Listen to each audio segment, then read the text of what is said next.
Pernah kebayang nggak sih gimana caranya pajak diatur kalau bisnis kita udah lintas negara? Nah, hari ini kita akan bedah tuntas salah satu instrumen paling penting yang bikin perdagangan global jadi adil. Namanya Perjanjian Penghindaran Pajak Berganda atau kita singkat P3B. Yuk kita mulai? Coba bayangin skenario ini ya. Perusahaan Anda misalnya dapat penghasilan dari luar negeri. Di negara asalnya, pendapatan itu udah dipotong pajak. Tapi pas uangnya masuk ke Indonesia, dipajaki lagi. Kena 2 kali kan? Ini masalah yang nyata banget loh. Dan skenario barusan itu bukan cuma what if loh. Di dunia nyata, ini dikenal sebagai pajak berganda. Sebuah rintangan serius yang bisa bikin orang mikir 2 kali buat berbisnis secara internasional. Oke, jadi ini dia peta jalan kita hari ini. Kita mulai dari masalahnya, yaitu pajak berganda. Lalu, kita kenalan sama solusinya, si P3B ini. Setelah itu, kita akan lihat 3 contoh aplikasi nyata untuk dividen, bunga, dan royalti. Dan terakhir, kita simpulkan bareng-bareng kenapa P3B ini krusial banget. Jadi, apa sih dampak buruknya? Sederhananya, pajak berganda itu bikin beban pajak jadi bengkak. Jelas ini bisa bikin investor jadi ragu-ragu buat menanamkan modalnya, dan ujung-ujungnya ya bisa memperlambat laju perdagangan global. Tapi tenang, untungnya ada solusi. Inilah bisa dibilang pahlawan dalam cerita kita, Persetujuan Penghindaran Pajak Berganda. Sebuah kesepakatan yang dirancang khusus untuk menciptakan keadilan dan yang paling penting, kepastian hukum. Jadi, P3B itu apa sih sebenarnya? Gampangnya, ini adalah perjanjian hukum antara 2 negara yang punya 3 tujuan utama. Pertama, tentu aja mencegah pajak berganda. Kedua, ngasih kepastian hukum buat para pebisnis. Dan ketiga, yang nggak kalah penting, membagi hak pemajakan secara adil di antara kedua negara itu. Nah, yang menarik, ada 2 aliran pemikiran utama nih dalam membuat P3B. Di satu sisi, ada model OECD yang biasanya lebih melindungi kepentingan negara maju, alias negara asal investor. Di sisi lain, ada model UN yang justru memberi porsi hak pemajakan lebih besar ke negara berkembang, yaitu negara tempat penghasilan itu didapat. Oke, cukup teorinya. Yuk kita lihat langsung gimana P3B ini bekerja di lapangan. Kita mulai dari kasus yang paling umum, pembayaran dividen. Kita pakai contoh nyata dari perjanjian antara Indonesia dan Singapura. Lihat deh tabel ini, perbedaannya kentara banget. Tanpa P3B, dividen $1 juta yang dibayarkan ke Singapura itu pajaknya 20% atau $200.000.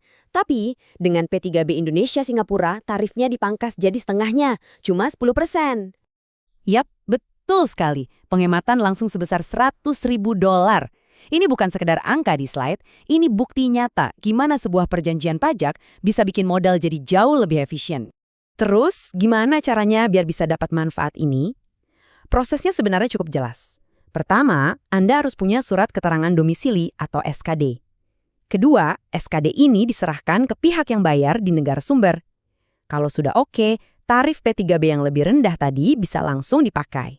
Tapi, ada syaratnya. Nggak bisa sembarangan. Selain SKD yang masih berlaku, penerimanya harus beneficial owner, alias pemilik manfaat yang sesungguhnya, bukan sekedar perantara atau perusahaan cangkang. Kadang ada juga syarat kepemilikan saham minimal untuk dapat tarif yang paling spesial. Oke, kita lanjut ke contoh kedua, pembayaran bunga. Ini relevan banget buat pinjaman antar negara. Sekarang, kita ambil studi kasus antara Indonesia dan Jepang. Polanya mirip kan? Kalau ada pembayaran bunga $100.000 ke Jepang, berkat P3B, pajaknya turun dari $20.000 menjadi cuma $10.000. Artinya, makin banyak uang yang sampai ke kreditur di Jepang. Penghematan $10.000 ini kelihatannya mungkin nggak sebesar tadi, tapi efeknya besar. Biaya pinjaman lintas batas jadi lebih murah. Dan ini pada akhirnya mendorong lebih banyak aliran modal masuk. Dan contoh terakhir kita adalah royalti. Ini adalah pembayaran untuk penggunaan hak kekayaan intelektual, misalnya paten atau merek. Kita lihat kasus antara Indonesia dan Belanda. Lagi-lagi P3B menunjukkan kekuatannya. Untuk pembayaran royalti $500.000 ke Belanda, pajak yang tadinya $100.000 dipotong setengahnya, jadi hanya $50.000. Penghematan $50.000, ini lebih dari sekedar uang. Ini adalah insentif nyata yang mendorong transfer teknologi dan inovasi antar negara, bikin pengetahuan dan keahlian jadi lebih gampang diakses. Oke, setelah lihat 3 contoh konkret tadi, yuk kita zoom out sebentar dan lihat gambaran besarnya. Kenapa sih semua perjanjian ini begitu vital bagi kesehatan ekonomi global? Jadi manfaatnya itu berlapis-lapis. P3B menciptakan lingkungan bisnis yang stabil karena ada kepastian hukum. Ini jelas menarik investasi asing, mengurangi potensi sengketa pajak yang rumit, dan akhirnya memperlancar arus barang, jasa, dan teknologi ke seluruh dunia. Kutipan ini menurut saya merangkum semuanya dengan sempurna.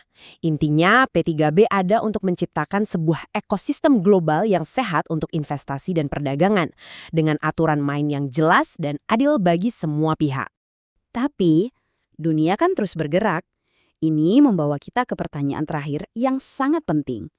Di zaman ekonomi digital sekarang, di mana bisnis itu nggak kenal lagi batas fisik negara, bagaimana PTBB harus beradaptasi? Bagaimana PTBB harus berevolusi? Nah, jawaban atas pertanyaan ini akan membentuk masa depan perpajakan internasional. Terima kasih.